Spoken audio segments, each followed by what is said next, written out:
Un grillo en Times Square de George Selden. Capítulo 13. La fama.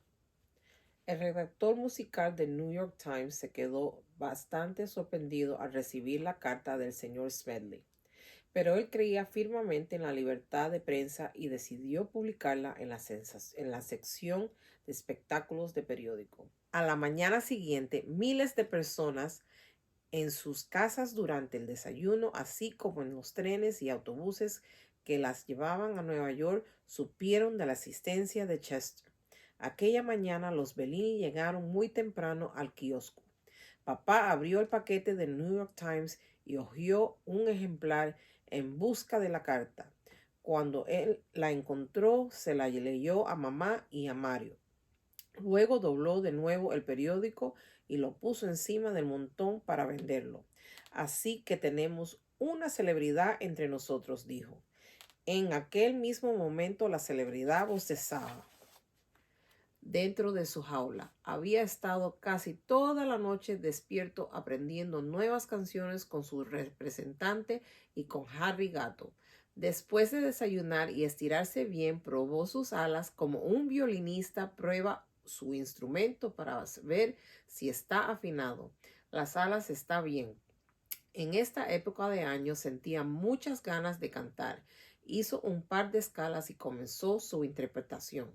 Su primera pieza fue algo que había escuchado la noche anterior. Se llamaba Pequeña Serenata Nocturna y la había compuesto un hombre llamado Mozart. A los tres amigos les encantó y consideraron que era una pieza muy apropiada para un grillo, ya que Chester lo habían oído por vez primera durante la noche y Chester era un ser bastante pequeño. Además, aquella era una música deliciosa, con ligeras melodías que sonaban como pequeños insectos saltando en la hierba y pasándola bien.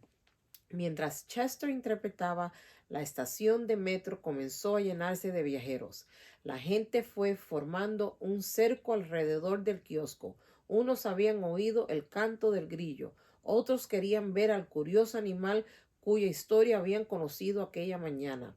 Y como pasa siempre en Nueva York, cuando se forma un pequeño grupo, cada vez se detenían más curiosos a ver lo que pasaba. Las abejas lo hacen y también los seres humanos. Alguien preguntó quién cantaba. ¿Es un grillo?, contestó un hombre.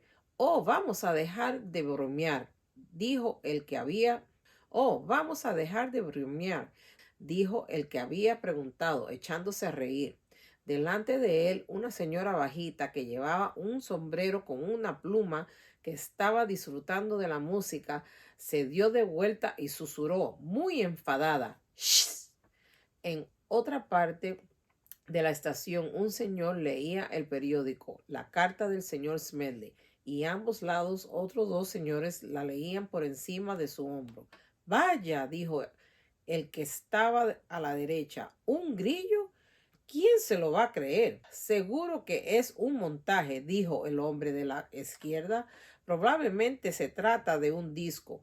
El hombre del centro, el dueño del periódico, lo cerró con fuerza y dijo: no es un montaje, es un pequeño ser vivo y canta de maravilla, tanto que voy a devolver mi abono de temporada para la Filarmónica. En todas partes la gente comentaba, discutía y escuchaba a Chester. Mario puso la jaula sobre un montón de revistas viejas para que todo el mundo pudiera ver el grillo. Cuando Chester terminaba una pieza, los oyentes gritaban a coro: ¡más! ¡Más!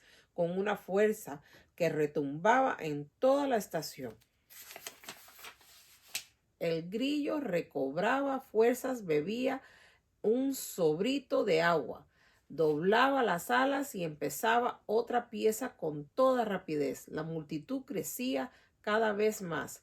Mamá Bellini jamás había visto tanta gente alrededor del kiosco, pero ella no era de esa clase de personas a la que aturde la buena suerte. Agarró un bulto de periódicos y empezó a pasear entre la multitud diciendo en voz alta para no molestar a los amantes de la música: lean todo sobre el grillo en el New York Times. Los periódicos se vendieron como rosquillas y mamá tuvo que volver una y otra vez a buscar más. En menos de media hora los periódicos se habían agotado. No te quedes ahí con los ojos cerrados, le susurró mamá a papá Bellini, pues él era una de esas personas que disfrutaban más de la música con los ojos cerrados. Mamá le puso en los brazos un montón de ejemplares de Musical América y le dijo: intenta con estas. Ahora es un buen momento. Papá suspiró, pero hizo lo que ella le pedía. En un poco tiempo también las revistas se habían agotado. Se puede decir sin duda alguna que jamás había existido tanto interés por la música en la estación de Times Square como en aquella mañana. En el desague, Tucker Ratón y Harry Gato también escuchaban la música. Harry tenía los ojos cerrados como papá Bellini. Había tantos humanos delante que ni siquiera podían ver el kiosco, pero oían a Chester cantar desde el otro lado de la gran muralla de las espaldas, cabezas y piernas. Sus notas claras llenaban la estación. Te lo dije, exclamaba Tucker entre pieza y pieza. Míralos a todos. Hay una fortuna en esto. Ojalá uno de otros fuera lo bastante grande como para pasar la gorra. Pero Harry se limitó a sonreír. Estaba contento como estaba sentado disfrutando de la música, y la multitud seguía creciendo. Solo en aquel primer día, 783 personas llegaron tarde al trabajo porque se habían entretenido escuchando a Chester. Durante los días siguientes, otros periódicos publicaron artículos sobre el grillo. Hasta Musical América envió a un editor adjunto para escuchar el recital.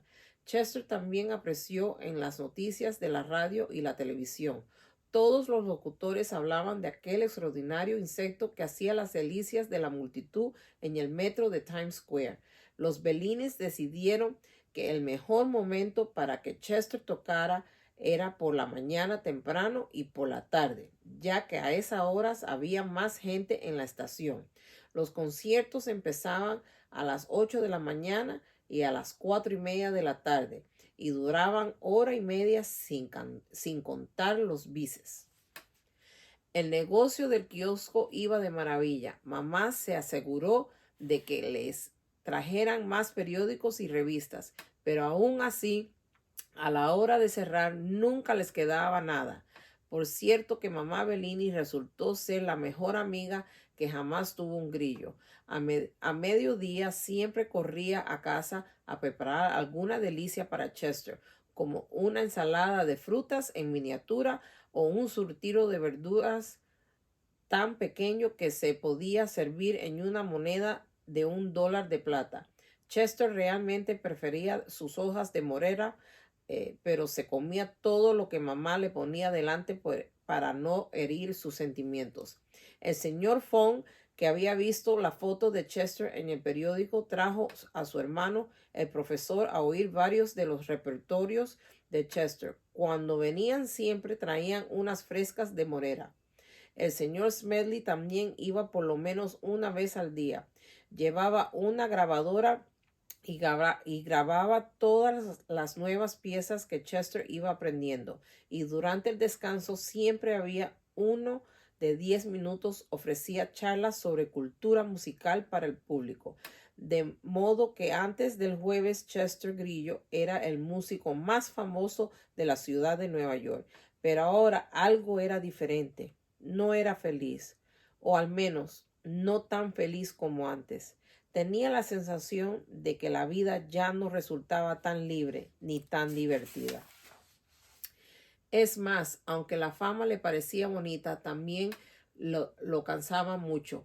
Interpretaba 2 conciertos todos los días. Era algo demoledor, y él no estaba acostumbrado a cantar con un horario estricto. En casa, en su pradera, lo hacía simplemente cuando le venía la inspiración, porque calentaba el sol o había la luna llena o quería tener una conversación musical con su amiga la Alondra, pero ahora tenía que empezar a las 8 y a las 4:30 le apetecería o no. Lo alegraba poder ayudar a los Bellini, claro, pero a su música le faltaba algo de su vivacidad. Lo alegraba poder ayudar a los Bellini, claro, pero a su música le faltaba algo de su vivacidad habitual.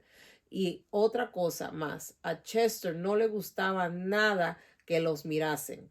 Mientras cantaba, no había mucho problema porque todo el mundo se quedaba quieto para escuchar la música, pero cuando terminaban los humanos tenían la manía de acercarse, pegaban sus caras a los barrotes de la jaula e incluso metían los dedos dentro. Algunos buscadores de recuerdos se habían llevado a su vaso de papel y hasta los restos de las hojas de morera. Chester sabía que no pretendían hacerle daño, pero no podía acostumbrarse que miles de ojos lo observaran. Llegó a resultarse tan desagradable que cuando terminaban los conciertos se metía dentro de su caja de fósforo y se tapaba con un trozo de pañuelo. Así el jueves sucedieron 3 cosas que le molestaron terriblemente. La primera de ellas fue la llegada de septiembre. Aquel era el primer día de un nuevo mes. Chester miró por casualidad el titular del New York Times y allí estaba, 1 de septiembre, un nuevo mes y con el pronto llegaría una nueva estación. El otoño estaba a la vuelta de la esquina. Por algún motivo pensar en septiembre y en todos los cambios que traía consigo lo hizo sentirse muy pequeño y perdido. Y aquella tarde, mientras tocaba una hoja marrón, la primera hoja caída del otoño, entró a la estación y vino a parar justo al lado de la jaula. Aquella hoja llegaba de New Jersey. Una ráfaga juguetona de viento la había llevado bailando a través del río Hudson y a lo largo de la calle 42 para entrar disparada por la boca del metro. Chester estaba en medio de una pieza cuando la hoja cayó a su lado. Le causó un gran sobresalto ver aquel pequeño recuerdo de todo lo que pasaba en el campo, y durante unos segundos no pudo seguir cantando, pero enseguida recordó dónde se encontraba y se esforzó por continuar. Mario fue el único que se dio cuenta de la pausa. Lo peor sucedió después del concierto. Chester estaba apoyado en su caja de fósforo cuando de repente 2 dedos empezaron a adentrarse a la jaula para acercarse a la pequeña campanita de plata. No eran las manos de papá, ni las de mamá, ni las de Mario. Chester conocía bien las manos de los Bellinis. Algún desconocido intentaba robar su campana. El grillo dio la voz de alarma y en el preciso momento en el que el hombre trataba de arrancharla, papá se dio vuelta, advirtió lo que pasaba y gritó: «Oye, ¿qué estás haciendo?». El hombre desapareció en la multitud. Mario y mamá, que estaban fuera vendiendo los últimos periódicos del día, volvieron corriendo al kiosco. «¿Qué pasa?», preguntó mamá jadeando. «Un ladrón», contestó papá. «¿Está bien mi grillo?», preguntó Mario ansioso. «Sí, está en su caja de fósforo». Mario miró dentro y allí estaba Chester tratando de empujar un trozo de papel hacia la abertura. «Ya puede salir», le dijo el muchacho. «Ha pasado el peligro». Pero Chester no quiso salir. Mario había notado que el grillo se escondía después de cada concierto y eso le preocupaba. Mamá Bellini estaba convencida de que el hombre era un secuestrador de grillos y no un simple ladrón, pero papá le explicó que solo había querido robar la campanilla. «Pero esa campanita es de mi grillo», dijo Mario. «El señor Fong se la regaló». Desató la campana y la escondió en el fondo de la caja registradora, junto a la pendiente de mamá, para que para que nadie más sintiera la tentación de llevársela. Chester continuaba escondido en la caja de fósforo. Mario retiró con cuidado el pañuelo de papel y le susurró: «Por favor, sal». Chester se movió, emitió una sola nota, pero se quedó en su lugar. ¿Qué le ocurre? Preguntó papá. Puede que esté enfermo, dijo Mario. Le ofreció a Chester una hojara de morrera. El grillo sacó la cabeza y cuando comprobó que no quedaba nadie extraño, saltó a la mano de Mario. Deberías llevarlo al médico de insectos, sugirió mamá. ¿Cómo se llama? Entomólogos, dijo Mario, mientras le daba la morera a Chester. Pues eso, llévalo a entomólogo. Tal vez solo esté cansado, dijo.